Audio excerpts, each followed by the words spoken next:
அரியனாகி வந்த அவனன் உடல் கீண்ட அமரர்க்கரிய வாதிப்பேரான் அரங்கத்தமலன் முகத்து கரியவாகிப் புடைபறந்து மிளிர்ந்து செவ்வரி ஓடி நீண்டவ பெரியவாய கண்கள் என்னை பேதமை செய்தனவே.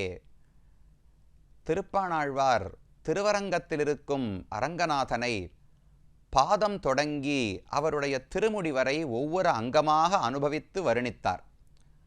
அதில் இந்த பாசுரத்தில் பகவானுடைய திருக்கண்களை மிக அழகாக வருணிக்கிறார். கரியவாகி புடை பறந்து மிளிர்ந்து செவ்வரி ஓடி நீண்டவ பெரியவாய கண்கள் என்று பாடுகிறார். பகவானுடைய கண்கள் மிக பெரிதாக இருக்குமாம், நீளமான கண்கள். உலகத்தில் எத்தனை பேர் இருந்தாலும் அவர்கள் அனைவரையும் கட்டாட்சிப்பதற்கு இந்த கண்ணுக்குள்ளே அருள் இருக்கிறது என்று கண்ணை பார்த்தாலே பகவானுடைய அனுக்கிரகம், அவருடைய அருள் அதற்கு தெரியுமாம். அதே போல சிவப்பான கோடுகள் இருக்குமாம். நீண்டவ பெரியவாய கண்கள் செவ்வரி ஓடின்னு தெரிவிக்கிறார். சிவப்பான வரிகள் அந்த கண்ணிலே இருக்குமாம். கண் ஏன் சிவந்திருக்கிறது? பொதுவாக உலகத்தில் கோபப்பட்டால் கண் சிவக்கும், இல்லை ஏதான கள்ளு முதலான குடிக்கக்கூடாத பொருள்களை குடித்தோம்னா கண்ணு சிவக்கும். பகவானுக்கு ஏன் கண் சிவந்திருக்கிறதென்றால் ஒருவரிடத்தில் அளவுக்கு அதிகமான அன்பு வைத்தாலும் கண் சிவக்கும் அல்லவா? கண்மூடித்தனமான காதல், எத்தனை குற்றங்களை செய்தாலும் அது கண்ணிலேயே படாமல் ஒருவரை நல்லவர்னு பார்க்கக்கூடிய காதல் இருக்கிறதே, அந்த காதல் பகவானுக்கு அதிகமாக இருக்கிறது. ஒவ்வொரு ஜீவாத்மாவும் எத்தனை குத்தங்கள் செய்தாலும் வாத்சல்யம் என்று பகவானுக்கு ஒரு குணம் உண்டு. ஒரு பசுமாடு கண்ணுக்குட்டியை ஈன்று எடுக்கிறது. அதனுடைய உடம்பு முழுக்க என்னமோ ரத்தம் சதை என்னமோ ஒட்டி கொண்டிருக்கும். அதையெல்லாம் தன்னுடைய நாக்கால நக்கி நக்கி அந்த பசுமாடே சுத்தம் செய்யும். நமக்கு பார்த்தா கஷ்டமாக இருக்கும், சாமி இதெல்லாம் எப்படி நாக்கால சாப்பிட முடியும்? பசுமாடு இதெல்லாம் நக்கலாமானால் தன் குழந்தையினுடைய உடம்பில் இருக்கும் அழுக்கும் அதற்கு பிடித்தமாகத்தான் இருக்கு. தன்னுடைய பொறுப்பு, அந்த அழுக்க தான் தானே நக்கி சுத்தம் செய்ய வேண்டும். அதனால் அதை அழுக்காகவே பார்க்காது அந்த பசுமாடு. அதை போல் பக்தர்கள் எத்தனை பாபம் பண்ணாலும் குன்றனைய குத்தம் செய்யினும் குணம் கொள்ளும்னு ஆழ்வார் பாடுகிறார். மலை போல பாபங்களை நான் சேர்த்து வைத்திருந்தாலும் பகவான் எங்கிட்ட இருக்கிற 1-2 குணமயத்தான் பார்ப்பாரே தவிர குணங்கள் தான் அவர் கண்ணுக்கு படும், தோஷங்கள் அவர் கண்ணுக்கு படாது. அந்த அன்பு தான் அவருடைய சிவந்த கண்களுக்கு காரணமாம். அப்படி புண்டரீகாக்ஷன், தாமரை கண்ணன் என்று பகவானை கொண்டாடுகிறோமே, பரம்பொருளுக்கான அடையாளமாகவே இது சொல்லப்படுகிறது. தஸ்யதா கப்பியாசம் புண்டரீகம் ஏவம் அக்ஷிணி என்று சாந்தோக்கிய உபனிஷத்தில் பரம்பொருள் யாரோ, முழுமுதற்கடவுள் யாரோ அவருடைய கண்ணு செவப்பா இருக்கும் என்று புராணங்கள் வேதங்களே சொல்லுகின்றன. அப்படி அழகான பகவான் திருக்கண்களோடுதான் திருத்தெற்றியம்பலம் என்கிற இந்த திவ்யதேசத்திலே காட்சி அளிக்கிறார். இந்த பெருமானுக்கே செங்கண்மால் அரங்கன், அரங்கன்னு ஒரு திருநாமம், செங்கண்மால் என்று ஒரு திருநாமம், லக்ஷ்மி ரங்கன்னு ஒரு திருநாமம். இந்த பெருமான் வந்ததே திருவரங்கத்தில் இருக்கிற பெருமாள் தான் இங்கு வந்து சயனித்திருக்கிறார், ருத்ரனாருக்கு இங்கு காட்சியளித்தார் என்று ஸ்தல புராணத்திலே பார்த்தோம். அப்ப அரங்கனே இங்கு வந்தபடியால் இந்த பெருமானுக்கும் அரங்கன் என்கிற திருநாமம் தான் காணப்படுகிறது. ஆனால் கூட செங்கண்மால் என்று மற்றொரு திருநாமம். அழகான சிவந்த கண்களை உடையவர் பகவான். தாமரை கண்ணன், தாமரை போன்ற கண்கள்னு பொதுவாக கொண்டாடுற மூல்யம். உண்மையில் உலகத்து தாமரையை விட பகவானுடைய கண்கள் மிக உயர்ந்தவை. அதை ஆழ்வாரே ஒரு இடத்துல பாடுகிறார். கட்டுரைக்கில் தாமரை நின் கண்பாதம் கை ஒவ்வா, சுட்டுரைத்த நண்பன் உன் திருமேனி ஒளி ஒவ்வாது என்று ஆழ்வாருடைய பாசுரம்.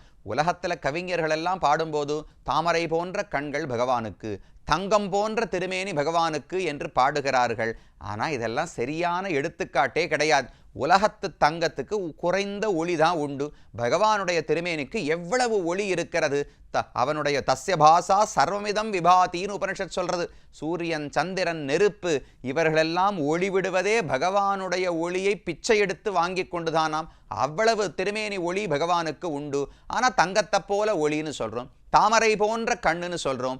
உண்மையில் தாமரை அளவுக்கு தானா பகவானுடைய கண் அழகு? அதை விட பல மடங்கு உயர்ந்தது. ஆனால் ஏன் சொல்லுகிறோம் என்றால் வேற எடுத்துக்காட்டு தெரியவில்லை. தாமரை விட அழகான ஒரு புஷ்பம் நமக்கு தெரிஞ்சால்தானே எடுத்துக்காட்டாக சொல்ல முடியும். நாம் பார்த்த சிவந்த வஸ்துக்களுக்குள்ள தாமரை தான் ஓரளவுக்கு உயர்ந்தது. நாம் பார்த்த ஒளி பொருந்திய வஸ்துக்களுக்குள்ள தங்கம் தான் உயர்ந்தது. அதனால தங்கத்தையும் தாமரையும் எடுத்துக்காட்டாக சொல்லுகிறோமே தவிர உண்மையில் இதைவிட பல மடங்கு உயர்ந்த அழகு பகவானுடைய கண்களுக்கு உண்டு. அதனால தாமரை கண்ணன் பகவானுக்கு திருநாமம். செங்கண்மால் என்கிற திருநாமம். சம்ஸ்கிருதத்தில் ரக்தாப்ஜ லோச்சனன். ரக்த அப்ஜ லோச்சனா. ரக்தம்னா சிவப்பு, அப்ஜம்னா தாமரை, சிவந்த தாமரை போன்ற லோச்சனம் கண்களை உடையவன் பகவான் என்று வடமொழியிலே திருநாமம். செங்கண்மால் அரங்கர் லக்ஷ்மி ரங்கர் என திருவரங்கத்துக்கும் திரு அரங்கம் லக்ஷ்மியினுடைய க்ஷேத்திரம் தானே, நாட்டிய அரங்கம் தானே.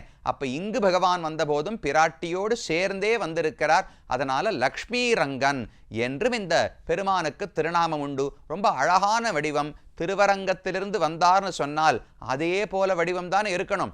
ஆனால் சட்டுன்னு ஒரு வேறுபாடு. உள்ள மூலவரை சேவிக்க போனோம்னா ஆச்சரியமான வடிவத்தில் ஆதிசேஷ படுக்கை.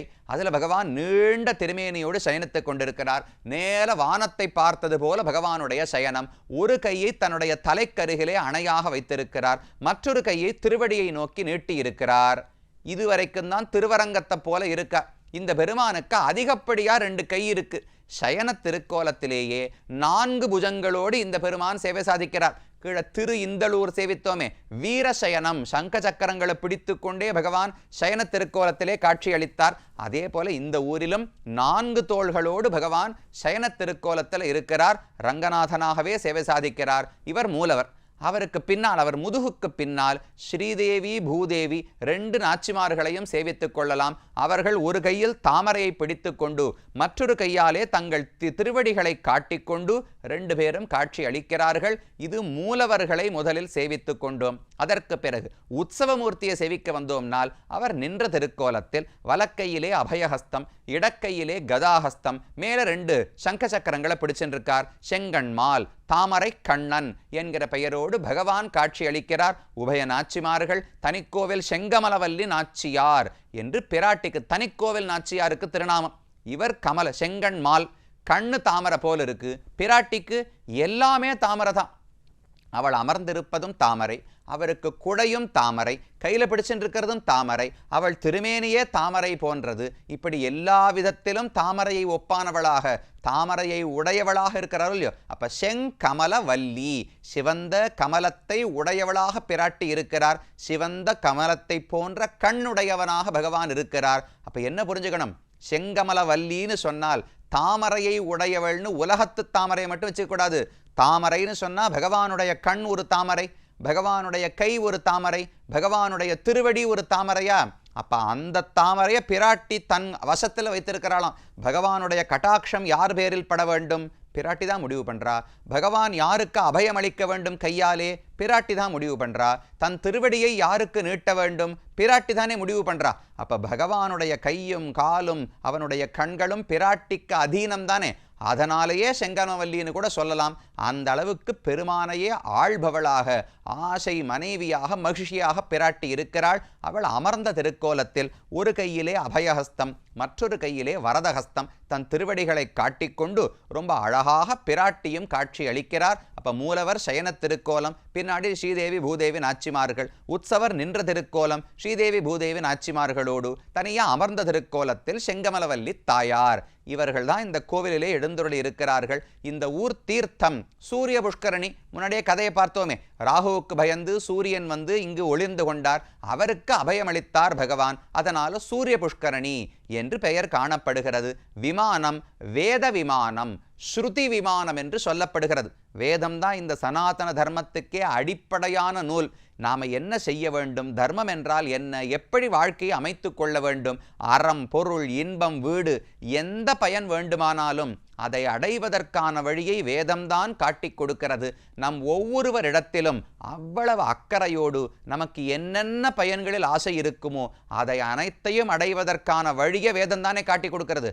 அந்த வேதத்தினுடைய சாரம் என்ன, வேதத்தினுடைய சுருக்கம் என்னன்னால் பகவான் தான், நாராயணன் தான். அவர் திருவடிகளை பற்றினால்தான் முக்தி, நிரந்தர ஆனந்தம். இதுதான் வேதத்தினுடைய சாரம். அதனால வேத விமானத்துக்கு கீழே வேதத்தாலே காட்டப்பட்டுதானே பகவானை நாம் தெரிந்து கொள்ளுகிறோம். அப்ப வேத விமானம், ஸ்ருதி விமானத்துக்கு அடியிலேயே பகவான் இந்த இடத்திலே காட்சி அளிக்கிறார். இது இந்த கோவிலினுடைய அமைப்பு. பகவானை சேவித்துக் கொண்டோம். இனி இந்த ஊருக்கும் திருமங்கையாழ்வார் தான் பாசுரம் பாடுகிறார். தன்னுடைய அவதார ஸ்தலத்தை சுத்தித்தானே இந்த திருநாங்கூர் 11 திவ்யதேசங்கள் இருக்கின்றன.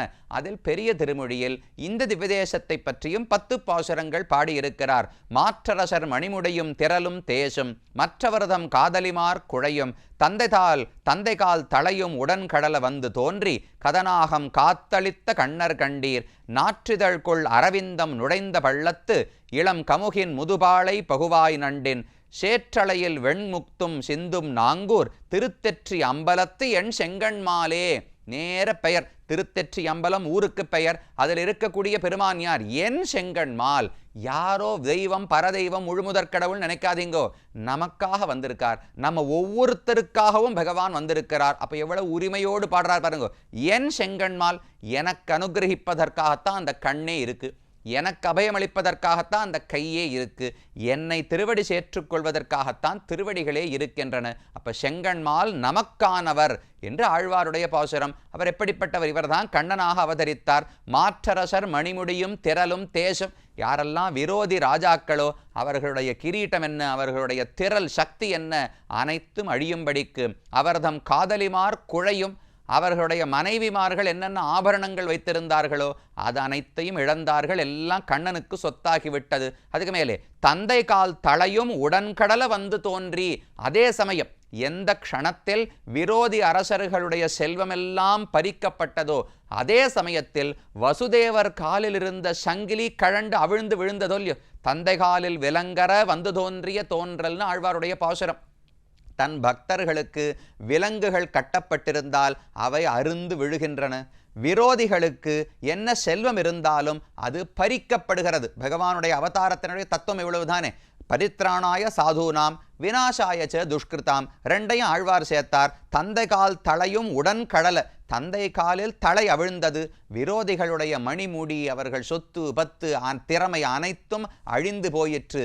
அப்படி வந்து அவதரித்த அழித்த கண்ணர் கண்டீர். அந்த கண்ணன்தான் இங்கிருக்கக்கூடிய செங்கண்மாலான பகவான் என்று தொடங்கி 10 பாசுரங்கள் ஆழ்வார் பாடுகிறார். பாழணிந்த தொல்புகழான் கலியன் சொன்ன பாமாலை இவை ஐந்தும் வல்லார் சீரணிந்த உலகத்து மன்னராகி சேண்விசெம்பில் வானவராய் திகழ்வர் தாமே.